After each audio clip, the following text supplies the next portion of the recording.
tere! Teeme väikese sissejuhatuse korrutamisse. Täna saad sa selles väikeses videos teada, mismoodi on korrutamine liitmisega seotud. Kõigepealt on hea meelde tuletada, kuidas me nimetasime liitmistehte liikmeid.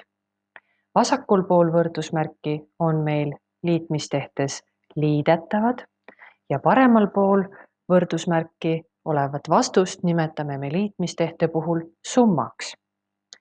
Nüüd aga, kui sul tekib küsimus, mismoodi on liitmine korrutamisega seotud, siis vaatame kõigepealt lähemalt üht näidet.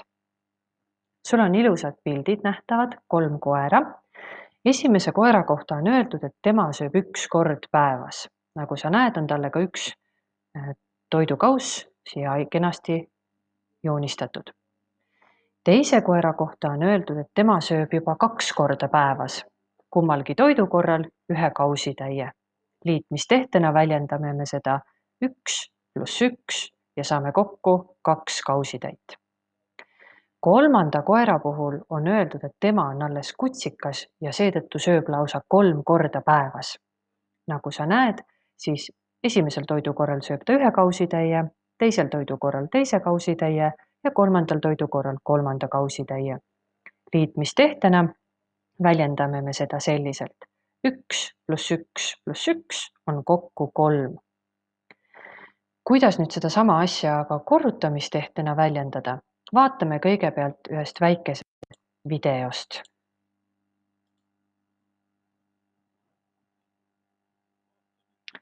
Vaatame pilte ekraanil. Igal pildil on erinev arv ühesuuruseid mahlapakke. Ühest pakist saab 4 klaasitäit mahla.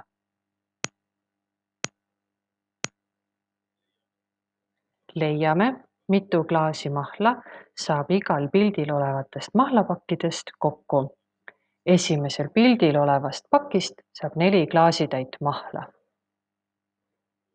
Teisel pildil olevatest pakkidest saab 4 + 4 ehk 8 klaasi mahla.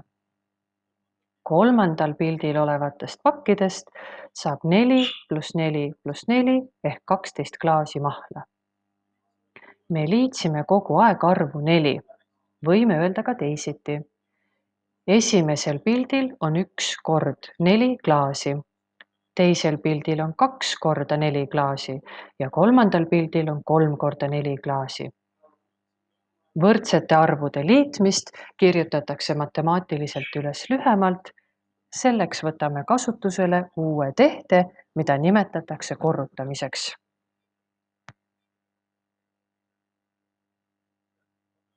Täpp 2 arvu vahel on korrutusmärk.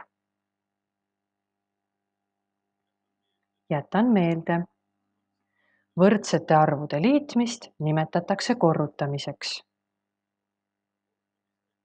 Korrutamistehte liikmeid nimetatakse teguriteks. Ja tulemust korrutiseks. Loen nii.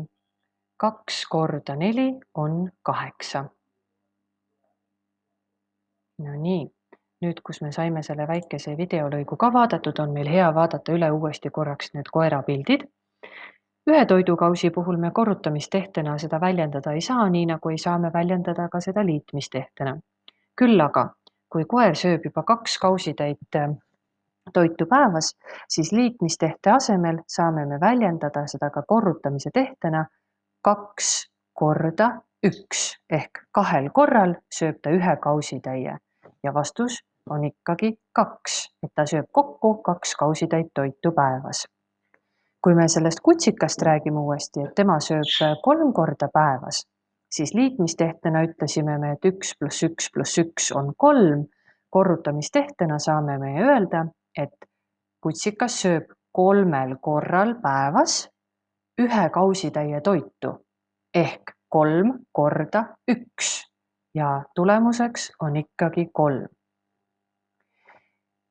Siit on siis hea sul veel kord endale silma ette kuvada info, et võrdsete arvude liitmist nimetatakse korrutamiseks ja korrutamistehte liikmeid nimetatakse vasakul pool võrdusmärki teguriteks Täpp siin vahel on korrutusmärk ja paremal pool võrdusmärki olev tulemus ehk vastus kannab nimetust korrutis.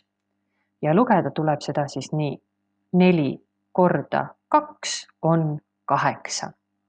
Esimest arvu väljendame alati selliselt, et mitu korda sa seda arvu hakkaksid justkui kokku liitma ja teist tegurit, kui me räägime liitmisega seonduvalt, siis seda tegurit nimetame me selleks arvuks, mida me liitma hakkame. Ehk et me liidame arvu 2, aga 4 korral ja seda väljendabki see korrutamise tehe, et 4 korral liidame arvu 2. Loodan, et sellest videost oli sulle natukesegi abi ja vajadusel saate ta ikka uuesti üle vaadata.